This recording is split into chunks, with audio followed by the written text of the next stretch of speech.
నమస్కారం BTV news కి స్వాగతం. ముందుగా హెడ్లైన్స్. ఆంధ్రప్రదేశ్ ఆవిష్కరణలకు కేంద్రంగా మారుతోందని సీఎం చంద్రబాబు వెల్లడి. రతన్ టాటా ఇన్నోవేషన్ హబ్ ను టాటా సన్స్ చైర్మన్ చంద్రశేఖరన్తో కలిసి ప్రారంభించిన CM.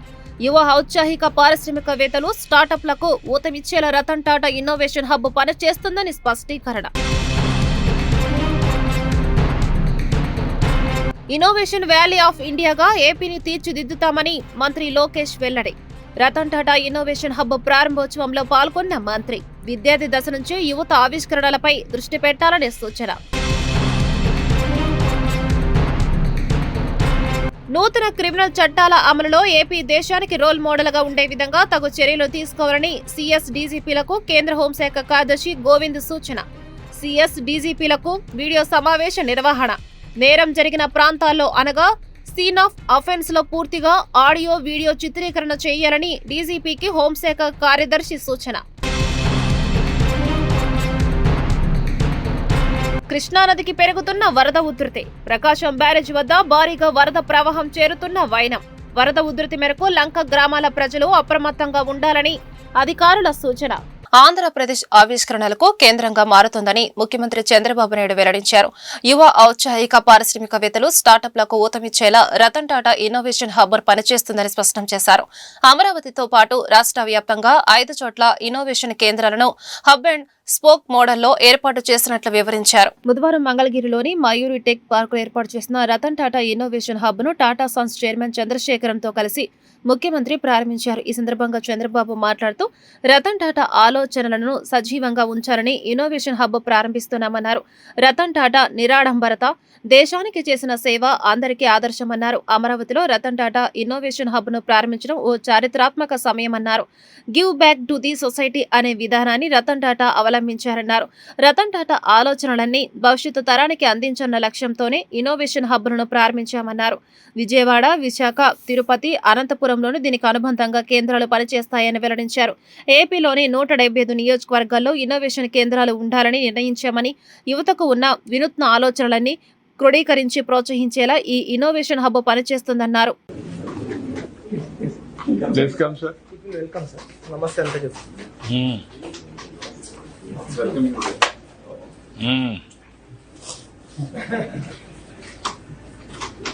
One more sir. We have loved everyone. Yeah. Good. Hands up. Please welcome sir. Sir, please. Sir. Sir, please. Now we are creating drone city, sir. Yes, sir. In Orvakal. Drone city. Itself. Manufacturing and also defense, aerospace, everything. We are right. Now new technologies I am going. Where is that? Orvakal, Kurnool, sir. Kurnool, near to Hyderabad, National Highway. So is it trisection between Hyderabad, Bangalore And our, Kind of industrial park for yeah. We already have around 10,000 acres of parks, sir. Government of India is partnering with us for 2,500 acres, sir. Now there is no drone policy in Government of India also they are restricting. Now I am making them transparent how to get it done. and a full runway for Even civilian usage and also for defense, both. Defense has to be completely drone based, sir. Yeah, then that is the future, sir. Otherwise, why should we have all these things? Also, it will see what capability we have, nobody else will know. Yeah, that is what I am saying. Always. Point is, if you have a fighter jet, what fighter jet you have, everybody will know. Yeah. No, that is only the way we had to. One more hi-fi is giving, sir, hi-fi. All okay. Anything they can do now. Yes, sir. No It's problem. to dance and everything. Yeah, is there. yeah. And if any scenarios is there, we'll operate completely. ఆవిష్కరణలకు వనరులు అడ్డంకి కాదు, వినూత్నమైన ఆలోచనలే ముఖ్యమని ప్రతి యువకుడు విద్యార్థి దశ నుంచి మెరుపులాంటి ఆలోచనలతో ఆవిష్కరణలపై దృష్టి పెట్టాలని మంత్రి నారా లోకేష్ కోరారు. ఉమ్మడి రాష్ట్రంలో హైదరాబాద్ను ప్రపంచ పటంలో నిలిపిన చంద్రబాబు నాయుడు ఆ చరిత్రలో ఆంధ్రప్రదేశ్లో పునరావృతం చేయాలని తాను కోరుకుంటున్నానన్నారు. ప్రతి కుటుంబానికి ఒక పారిశ్రామికవేత్త ఉండాలన్నదే చంద్రబాబు లక్ష్యమని, అమరావతిని హైదరాబాద్ స్థాయిలో అభివృద్ధి చేయాలన్న పట్టుదలతో చంద్రబాబు నాయుడు అవిశ్రాంతంగా శ్రమిస్తున్నారన్నారు. మంగళగిరి సమీపంలో NH-16 పక్కన కొత్తగా నిర్మించిన రతన్ టాటా ఇన్నోవేషన్ హబ్ ప్రారంభోత్సవంలో మంత్రి లోకేష్ పాల్గొన్నారు. ఈ సందర్భంగా లోకేష్ మాట్లాడుతూ ఇన్నోవేషన్ వ్యాలీ ఆఫ్ ఇండియాగా ఏపీని తీర్చిదిద్దేందుకు దిగ్గజ పారిశ్రామికవేత్తలు, విద్యావేత్తలతో కలిసి పనిచేసేందుకు మేం సిద్ధంగా ఉన్నామని చెప్పారు. నేడు రతన్ టాటా ఇన్నోవేషన్ హబ్ ప్రారంభోత్సవంలో మీ ముందు నిలబడటం తనకు ఎంతో గర్వంగా ఉందని, ఇది కేవలం ఒక భవనం మాత్రమే కాదు, రాష్ట్రంలోని లక్షలాది యువతకు ఆశాకిరణమన్నారు. విశ్వాస ప్రకటన, ఆంధ్రప్రదేశ్ ఏదైనా సాధించగలదనే వాగ్దానమన్నారు.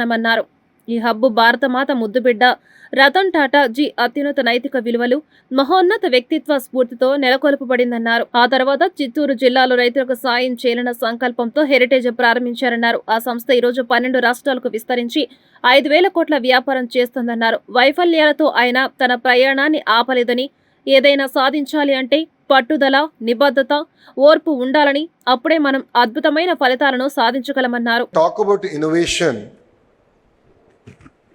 The Honorable Chief Minister Sri Nara Chandrababu Naidu Garu's name comes up. All of you here must be wondering, how does a politician fit into innovation? What many of you don't know here is that he's a serial entrepreneur. Before Heritage, which is his more successful venture, he started 3 companies and failed at all 3. But that never stopped him. Failure never stopped him. Failure was merely a stepping stone towards excellence. His persistence and perseverance is what drives him and to deliver amazing results. You know, if you look at it today, his 4th startup was in dairy.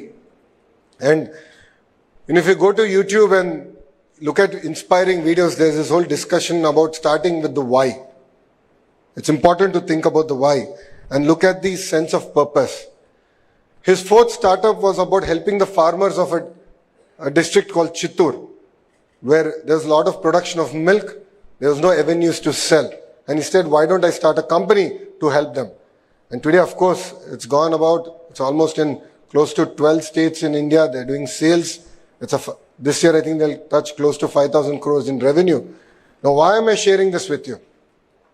We need to have perseverance. We need to have a commitment and a fire in our belly to excel. Only then can we achieve amazing results. As Chandra sir shared, the journey of Mr. Naidu started in a combined state in a city called Hyderabad. And now it continues in the bifurcated state. నూతన criminal చట్టాల అమలులో AP దేశానికి role model గా ఉండే విధంగా తగు చర్యలు తీసుకోవాలని సీఎస్ డీజీపీలకు కేంద్ర హోంశాఖ కార్యదర్శి గోవింద్ సూచించారు. నేరం జరిగిన ప్రాంతాల్లో అనగా సీన్ ఆఫ్ అఫెన్స్ లో పూర్తిగా ఆడియో, వీడియో చిత్రీకరణ చేయాలని, అన్ని ఎఫ్ఐఆర్లను ఈ సాక్ష్యంలో పొందుపరచాలని డీజీపీకి హోంశాఖ కార్యదర్శికి గోవింద్ మోహన్ సూచించారు. నూతన క్రిమినల్ చట్టాల పటిష్ట అమలుకు సంబంధించి తీసుకోవాల్సిన చర్యలపై బుధవారం కేంద్ర హోంశాఖ కార్యదర్శి గోవింద్ మోహన్ ఢిల్లీ నుండి ప్రభుత్వ ప్రధాన కార్యదర్శి కె విజయానంద్ మరియు డీజీపీ హరీష్ కుమార్ గుప్తాలతో వీడియో సమావేశం నిర్వహించారు. మన దేశంలో కొత్త క్రిమినల్ చట్టాలు అనగా భారతీయ న్యాయ సంహిత, భారతీయ నాగరిక్ సురక్షా సంహిత మరియు భారతీయ సాక్ష్య అధినియం అనే చట్టాలు పాత క్రిమినల్ చట్టాలైన Indian penal code, criminal procedure code మరియు ఇండియన్ ఎవిడెన్స్ యాక్ట్ల స్థానే అమల్లోకి వచ్చాయి. ఈ నూతన క్రిమినల్ చట్టాలను క్షేత్రస్థాయిలో పటిష్టవంతంగా అమలు చేసేందుకు వివిధ పోలీస్ స్టేషన్లు, కోర్టులు, జైళ్లు, ఫోరెన్సిక్ ల్యాబొరేటరీలలో అందుబాటులో ఉన్న మౌలిక సదుపాయాలు, సాంకేతిక పరిజ్ఞానం తదితర అంశాలపై ఆయన చర్చించారు. వాటిలో వివిధ కాలను భర్తీ చేసేందుకు అర్హులైన వారిని కాంట్రాక్టు విధానంలో భర్తీ చేయాలని చెప్పారు. నూతన క్రిమినల్ చట్టాల పటిష్ట అమలుకు సంబంధించి కోర్టు రూమ్లు, జైళ్లు, ఫోరెన్సిక్ సైన్స్ ల్యాబొరేటరీలు, ప్రభుత్వ కార్యాలయాల, బ్యాంకులు తదితర చోట్ల వీడియో కాన్ఫరెన్సింగ్ విధానం అందుబాటులో ఉండేలా చూడాలని కేంద్ర హోంశాఖ కార్యదర్శి గోవింద్ మోహన్ సీఎస్ డీజీపీలకు సూచించారు.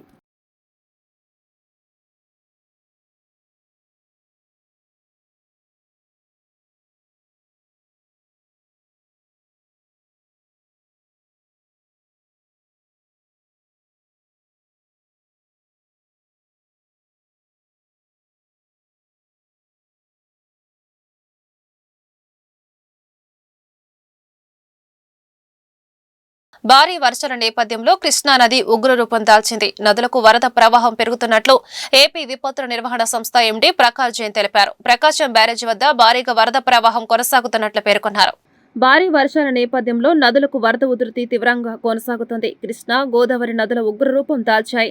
నదులకు వరద ప్రవాహం పెరుగుతున్నట్లు ఏపీ విపత్తుల నిర్వహణ సంస్థ ఎండీ ప్రకాష్ జైన్ తెలిపారు. ప్రకాశం బ్యారేజీ వద్ద భారీగా వరద ప్రవాహం కొనసాగుతున్నట్లు పేర్కొన్నారు. ఈ మేరకు మొదటి ప్రమాద హెచ్చరిక జారీ చేసినట్లు వెల్లడించారు. ప్రస్తుతం ఇన్ఫ్లో, అవుట్ఫ్లో 4.92 లక్షల క్యూసెక్కులుగా కృష్ణానది ప్రవహిస్తుందని చెప్పుకొచ్చారు. భద్రాచలం వద్ద నీటి మట్టం 42.2 అడుగులుగా ఉందన్నారు. ధవళేశ్వరంలో కాటన్ బ్యారేజీ వద్ద ఇన్ఫ్లో, అవుట్ఫ్లో 7.38 లక్షల క్యూసెక్కులుగా కొనసాగుతున్నట్లు వివరించారు. సహాయక చర్యల కోసం ప్రభుత్వం 16 కోట్లు మంజూరు చేసిందని చెప్పారు. ఎస్డీఆర్ఎఫ్ బృందాల రక్షణ చర్యలు చేపడుతున్నాయని పేర్కొన్నారు. వరద ఉధృతి మేరకు లంక గ్రామాల ప్రజలు అప్రమత్తంగా ఉండాలని, వాగులు, కాలువలు దాటే ప్రయత్నం చేయరాదని ఎండీ ప్రకాష్ జైన్ సూచిస్తున్నారు.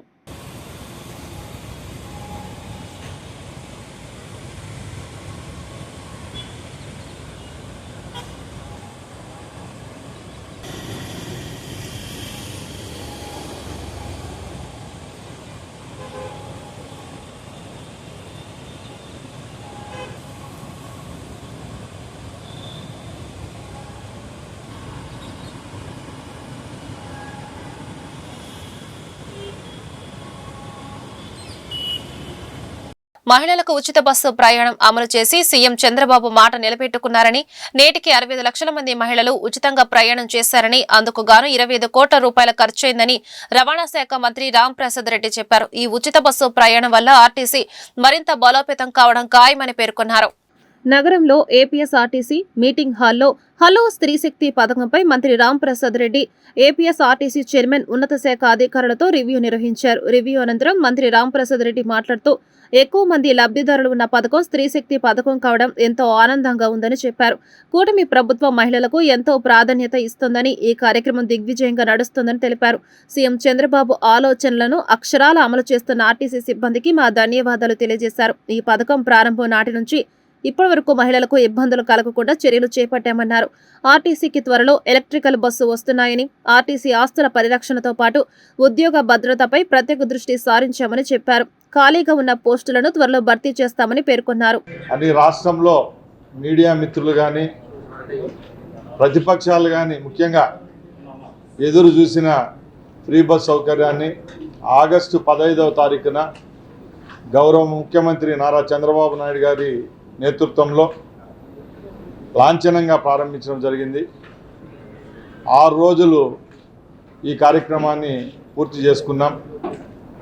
ఈరోజు ఒక సినిమాకి ఎలాగ సక్సెస్ మీట్ పెడతామో దానికంటే అధికంగా సుమారు వందలాది మంది మీడియా మిత్రుల సమక్షాన మా చైర్మన్ గారు, రీజనల్ చైర్మన్ గారు, మా ఎండీ గారు, మేమందరం ఈ సక్సెస్ మీట్ మీ అందరితో పంచుకోవడం కూడా మాకు చాలా సంతోషాన్ని ఇస్తూ ఉంది. ముఖ్యంగా సూపర్ 6 పథకాలు మేమేమైతే ఎన్నికల మేనిఫెస్టోలో చెప్పామో ఒక్కొక్కటిగా ఈ రాష్ట్రంలో చిత్తశుద్ధితో గత 13 నెలల నుంచి ఇస్తూ వస్తున్నాం.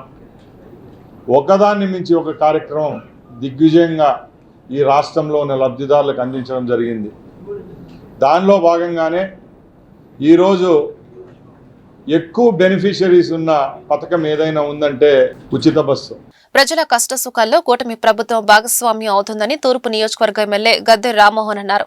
అత్యవసరంగా వైద్య సేవలు చేయించుకున్న వారికి సీఎంఆర్ఎఫ్ ద్వారా వైద్య సేవలకు అయిన ఖర్చులను తమ ప్రభుత్వం తిరిగి లబ్ధిదారులకు అందజేస్తుందని చెప్పారు.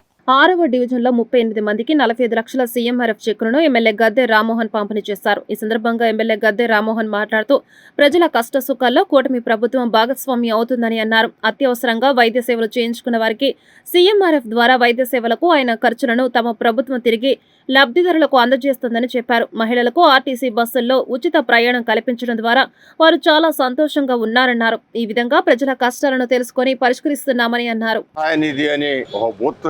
కార్యక్రమంతో అనేక మంది పేదవారికి వాళ్ళ ఇబ్బందుల నుంచి కాపాడటానికి పనికొచ్చి ఈ కార్యక్రమానికి సాక్షులు మీ ఛానల్స్. ఈ సంవత్సర కాలంలో ఎన్ని పర్యాయాలు ఎన్ని ప్లేసుల్లో ఈ డిస్ట్రిబ్యూషన్ చేసాం, ఎన్ని లక్షల రూపాయలు నిధులు తీసుకొచ్చి పేదవారికి ఇచ్చే అవకాశం మాకు కల్పించిన నారా చంద్రబాబు నాయుడు గారికి, పవన్ కళ్యాణ్ గారికి, మోడీ గారికి కూడా మనస్ఫూర్తిగా మీ ద్వారా కృతజ్ఞత తెలియజేస్తున్నాం. ఈ రోజున 2019-24లో జగన్మోహన్ రెడ్డి గారు ఈ కార్యక్రమాన్ని పూర్తిగా నిర్వీర్యం చేయటం వల్ల ఈరోజు కూడా మా కార్యాలయానికి అనేక మంది వస్తూ ఉన్నారు. ఆ రోజుల్లో మాకు ఇంత ఖర్చు అయింది, ఒక్క పైసా రాలేదు. ఈరోజు నారా చంద్రబాబు నాయుడు గారు మీ ద్వారా చాలామందికి లక్షలాది రూపాయలు ఇస్తూ ఉన్నారు. ఆ రోజున మా దురదృష్టం, మాకు కూడా ఏదైనా సహాయం చేయండి అని చెప్పి వస్తూ ఉన్నారు. వాళ్ళని చూస్తే ఎంతో బాధేస్తాం. ఈరోజు కూడా వడ్డీలు కడతా ఉన్నాం. 5 లక్షల రూపాయలు ఖర్చు అయింది, వడ్డీలే కడతా ఉన్నాం. మాకు వచ్చే ఆదాయం అంతా కూడా దానికే పోతుంది. మమ్మల్ని ఏదైనా కాపాడని అడుగుతూ ఉన్నారు.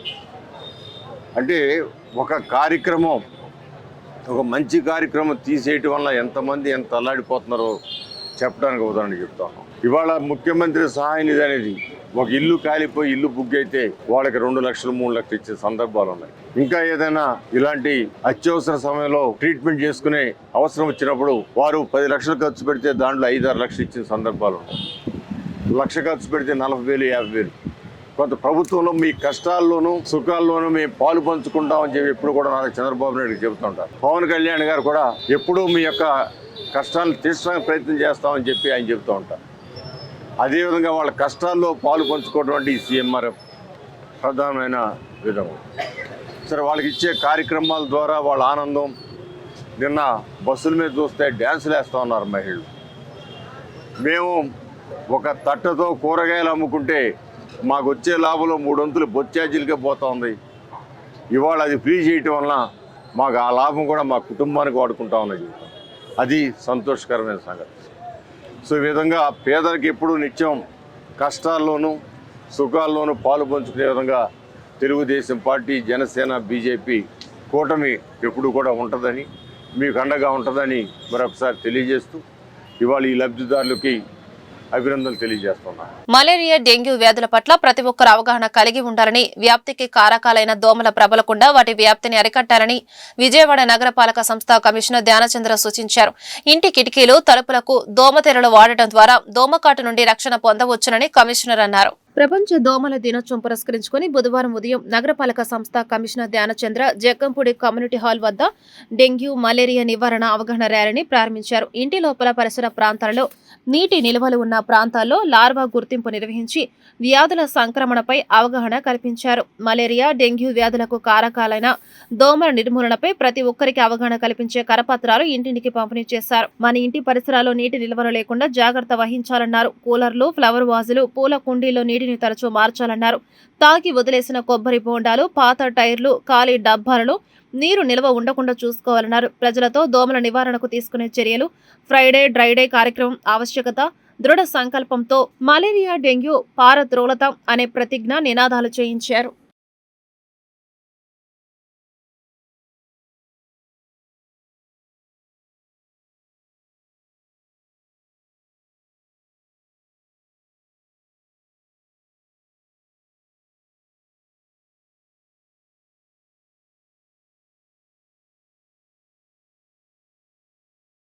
వ్యవసాయ పంపు సెట్లకు స్మార్ట్ మీటర్లు బిగించవద్దని ముఖ్యమంత్రి చంద్రబాబు నాయుడు చెప్పడం ఆహ్వానించదగ్గ విషయమని మాజీ మంత్రి వడ్డే శోభనాద్విశ్వరరావు వెల్లడించారు.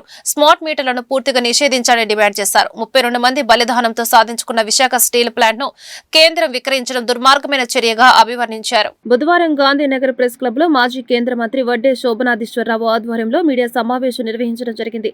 ఈ సమావేశంలో ఆయన మాట్లాడుతూ రాష్ట్ర ప్రభుత్వం స్టీల్ ప్లాంట్ అమ్మడాన్ని ఆపకపోతే తెలుగు ప్రజలు చంద్రబాబు, పవన్ కళ్యాణ్ను క్షమించరన్నారు. స్మార్ట్ మీటర్లను ఉపసంహరించుకోవాలని, 1000 ఎకరాల వ్యవసాయ భూములను ప్రైవేటు వ్యక్తులకు కట్టబెట్టాలని రాష్ట్ర కేంద్ర ప్రభుత్వాలు దుర్మార్గమైన ఆలోచనలు చేస్తున్నాయన్నారు.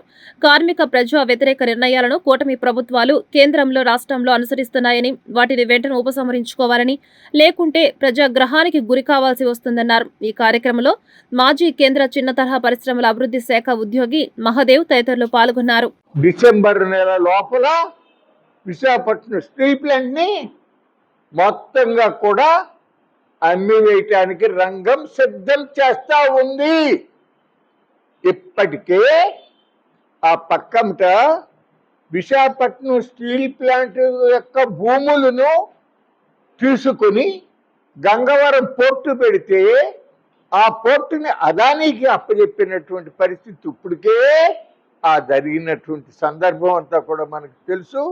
ఈ నేపథ్యంలో వాళ్ళ ప్రభుత్వం చాలా దుర్మార్గంగా వ్యవహరిస్తూ ఉంది. స్టీల్ మంత్రి కర్ణాటక ఆయన వచ్చి అబ్బే ఎట్టి పరిస్థితుల్లోనూ మేము ప్రైవేటైజ్ చేయము, ఇంకా బాగా ఎక్కువ ఉత్పత్తి చేసేదానికి కావాల్సిన చర్యలని తీసుకుంటామని చెప్పి ఆయన చెప్పాడు. ఆయన వరకు బెంగళూరులో హెచ్ఎంటి యూనిట్ ఏదైతే కేంద్ర ప్రభుత్వ రంగ సంస్థ వెనకటి నుంచి ఉన్నటువంటి పెద్ద సంస్థ అది మూతపడే పరిస్థితుల్లో ఉంటే దానిని అమ్మేయాలి అనే నిర్ణయాన్ని నుంచి వెనక్కి తీసుకెళ్ళిపోయి మళ్ళీ నిలబెట్టుకున్నాడు బెంగళూరులో వాళ్ళకి సంబంధించిన దాన్ని. కానీ మన విశాఖపట్నం స్టీల్ ప్లాంట్ని మాత్రం అమ్మేయటమే అనేటటువంటి లైన్లో ఉన్నాడు. దీన్ని రాష్ట్ర ప్రభుత్వం కనుక ఆపకపోయేటట్టయితే ఇప్పటికీ కూడా ప్రజలకు అనుమానం ఉంది. చంద్రబాబు నాయుడు గారికి, పవన్ కళ్యాణ్ గారికి కూడా ఈ విశాఖపట్నం స్టీల్ ప్లాంట్ని మోడీ గారు అమ్ముదామనేటటువంటి కుట్రలో వీరికి కూడా ఆమోదం ఉంది అని చెప్పి ప్రజలు భావించాల్సిన పరిస్థితులు చాలా స్పష్టంగా కనపడతా ఉన్నాయి. ఇదే కనుక జరిగితే ఈ తెలుగు ప్రజలు మీ ఇద్దరిని కూడా క్షమించరు. వాళ్ళ యొక్క ఆగ్రహావేశాలకు మీరు బలి కావాల్సి వస్తుంది అనేటటువంటి విషయాన్ని ముందుగానే స్పష్టంగా చెప్తా ఉన్నాం. ఇవాళ కార్మిక హక్కులను హరిస్తూ ఎవరైనా ఆ నిర్ణయాలను వ్యతిరేకిస్తా ర్యాలీ చేయాలన్నా, ఒక మీటింగ్ పెట్టుకోవాలన్నా, ఆ కార్మికులతో సమావేశాలు నిర్వహించుకోవాలన్నా దాన్ని తప్పుపడుతూ యాక్షన్ తీసుకుంటాం. ఏపీఎస్ఆర్టీసీలో రాష్ట్ర వ్యాప్తంగా కార్మికులు ఎదుర్కొంటున్న సమస్యలు త్వరితగతిన పరిష్కరించాలని Andhra Pradesh public transport department JBM association president P Kiran Bujji ప్రభుత్వాన్ని డిమాండ్ చేశారు. అసోసియేషన్ ఏర్పాటైన నాటి నుండి నేటి వరకు ఏపీఎస్ఆర్టీసీలో రాష్ట్ర వ్యాప్తంగా కార్మికులు ఎదుర్కొంటున్న సమస్యల పరిష్కారం కోసం కృషి చేస్తున్నామని వెల్లడించారు. రాష్ట్ర ప్రభుత్వం ప్రతిష్టాత్మకంగా చేపట్టిన శ్రీశక్తి పథకం అద్భుతమైన పథకమని కొనియాడారు. బుధవారం గాంధీనగర్ ప్రెస్ క్లబ్ లో AP PTD JBM association NTR జిల్లా నూతన కమిటీ నియామకం జరిగింది. ఈ సందర్భంగా అసోసియేషన్ రాష్ట్ర అధ్యక్షులు ప్రతిపాటి కిరణ్ బుజ్జి, రాష్ట్ర ప్రధాన కార్యదర్శి బీవీఎస్ఎస్ నారాయణలు మాట్లాడుతూ ఏపీపీ టీడీ జేబీఎం అసోసియేషన్ సమస్యలను అధికారుల దృష్టికి తీసుకెళ్లి పరిష్కరించుకోవడానికి దోహదపడుతుందన్నారు. రాష్ట్ర ప్రభుత్వం ప్రతిష్టాత్మకంగా ప్రారంభించిన శ్రీశక్తి పథకం మహిళలకు ఎంతో ఉపయోగకరమన్నారు. త్వరలో రాష్ట్ర స్థాయి మహాసభను నిర్వహిస్తామన్నారు. ఈ సమావేశంలో ఎన్టీఆర్ జిల్లా అధ్యక్షుడు టీవీజీ రెడ్డి, ఎన్టీఆర్ జిల్లా కార్యదర్శి వీకే మూర్తి, కమిటీ సభ్యులు తదితరులు పాల్గొన్నారు. జిల్లా నాయకులు, జోనల్ నాయకులు వచ్చేసి ఈ కార్యక్రమాన్ని విజయవంతంగా నిర్వహించడం జరిగింది. అలాగే ఈరోజు ఎన్టీఆర్ జిల్లా యొక్క నూతన కమిటీ ఏర్పడడం జరిగింది. జిల్లా అధ్యక్షులుగా వివిజి రెడ్డి గారిని, అలాగే జిల్లా కార్యదర్శిగా మన మూర్తి గారిని కూడా ఇవాళ మేము ఏకగ్రీవంగా ఎన్నుకోవడం జరిగింది. అయితే మన గౌరవ ముఖ్యమంత్రి గారు చాలా అందరి కోరుకు మహిళల యొక్క సాధికారత మీద, మహిళలకు ఎదుగుదల కొరకు మంచి శ్రీశక్తి అనే కొత్త పథకాన్ని ప్రవేశపెట్టినందుకు మా జేబీఎం అసోసియేషన్ తరఫున గౌరవ ముఖ్యమంత్రి గారికి, కూటమి ప్రభుత్వానికి ప్రత్యేకమైన ధన్యవాదాలు తెలుపుకుంటున్నాం. ఎందుకంటే ఈ రోజు ఆ యొక్క పథకాన్ని విజయవంతంగా మన ఆంధ్రప్రదేశ్లోని విజయవంతంగా ముందుకు వెళ్తుంది. దీనికి కూడా మేము కూడా మా అసోసియేషన్ తరఫున కానీ మా కార్మికులు కూడా చాలా విజయవంతంగా ప్రతి ఒక్క ప్రయాణికులని గౌరవంగా తీసుకెళ్తూ వాళ్ళ గమ్యస్థానానికి సురక్షితంగా తీసుకెళ్తున్నాం. దానికి ప్రత్యేకమైన ఇంత మంచి పథకాన్ని పెట్టిన గౌరవ రాష్ట్ర ముఖ్యమంత్రి వారికి మా జేబీఎం అసోసియేషన్ తరఫున మరొకసారి ధన్యవాదాలు తెలుపుకుంటూ, అయితే ఈ యొక్క పథకం కూడా ముందుకు వెళ్ళాలంటే కొన్ని సమస్యలు ఉన్నాయి. మేము మేనేజ్మెంట్ కూడా అనేక రకాల మెమోరాండం ఇచ్చున్నాము. ఎందుకంటే ఈరోజు చాలా ఈ యొక్క పథకం పెట్టిన కాంచి చాలా మహిళలు అయితే విపరీతంగా ఆ యొక్క పథకాన్ని మనకి ఉపయోగించుకుంటున్నారు. లక్షల్లోనే ఆ యొక్క పథకం వినియోగించుకోవడం వల్ల బస్సులు కొద్దిగా కొరత ఉంది. అలాగే సిబ్బంది కూడా డ్రైవర్, కండక్టర్, శ్రామికులు అనేది కొరత చాలా ఇబ్బంది ఉంది. దీనివల్ల కండక్టర్, డ్రైవర్ అదనపు పనిభారం పెరగడం వల్ల చాలా ఇబ్బంది ఉంది. కాబట్టి గౌరవ ముఖ్యమంత్రి గారు ప్రభుత్వం దృష్టి తీసుకొచ్చి వెంటనే 10,000 పోస్టులు ఏపీఎస్ఆర్టీసీలో 10,000 రకాల పోస్టులు ఖాళీ ఉన్నాయి. కాబట్టి తక్షణమే ఆ యొక్క భర్తీ చేయవలసిందిగా మేము గౌరవ ముఖ్యమంత్రి గారిని కోరుచున్నాము. అలాగే కొత్త బస్సులు కూడా కొని తొందరలోనే కూడా ఇస్తే ఈ పథకం కూడా మన యొక్క దేశంలోనే మన ఆంధ్రప్రదేశ్ నెంబర్ 1గా తీసుకొచ్చే బాధ్యత అసోసియేషన్గా మేము కార్మికులకు మేము తీసుకుంటాం. కాబట్టి గౌరవ ముఖ్యమంత్రి గారు మా సమస్యలు కూడా పరిష్కరించడం, అలాగే చాలా సమస్యలు. వార్తలు ముగించే ముందు హెడ్లైన్స్ మరొకసారి. ఆంధ్రప్రదేశ్ ఆవిష్కరణలకు కేంద్రంగా మారుతోందని సీఎం చంద్రబాబు వెల్లడి. రతన్ టాటా ఇన్నోవేషన్ హబ్ ను టాటా సన్స్ చైర్మన్ చంద్రశేఖరన్తో కలిసి ప్రారంభించిన సీఎం యువ ఔత్సాహిక పారిశ్రామికవేత్తలు స్టార్టప్లకు ఊతమిచ్చేలా రతన్ టాటా ఇన్నోవేషన్ హబ్ పనిచేస్తుందని స్పష్టీకరణ. ఇన్నోవేషన్ వ్యాలీ ఆఫ్ ఇండియాగా ఏపీని తీర్చిదిద్దుతామని మంత్రి లోకేష్ వెల్లడి. రతన్ టాటా ఇన్నోవేషన్ హబ్ ప్రారంభోత్సవంలో పాల్గొన్న మంత్రి విద్యార్థి దశ నుంచి యువత ఆవిష్కరణలపై దృష్టి పెట్టాలని సూచన. నూతన క్రిమినల్ చట్టాల అమలులో ఏపీ దేశానికి రోల్ మోడల్ గా ఉండే విధంగా తగు చర్యలు తీసుకోవాలని సీఎస్ డీజీపీలకు కేంద్ర హోంశాఖ కార్యదర్శి గోవింద్ సూచన. సీఎస్ డీజీపీలకు వీడియో సమావేశ నిర్వహణ. నేరం జరిగిన ప్రాంతాల్లో అనగా సీన్ ఆఫ్ అఫెన్స్ లో పూర్తిగా ఆడియో వీడియో చిత్రీకరణ చేయాలని డీజీపీకి హోంశాఖ కార్యదర్శి సూచన. కృష్ణానదికి పెరుగుతున్న వరద ఉధృతి. ప్రకాశం బ్యారేజ్ వద్ద భారీగా వరద ప్రవాహం చేరుతున్న వైనం. వరద ఉధృతి మేరకు లంక గ్రామాల ప్రజలు అప్రమత్తంగా ఉండాలని అధికారుల సూచన. ఈ వార్తలు ఇంతటితో సమాప్తం. నమస్కారం.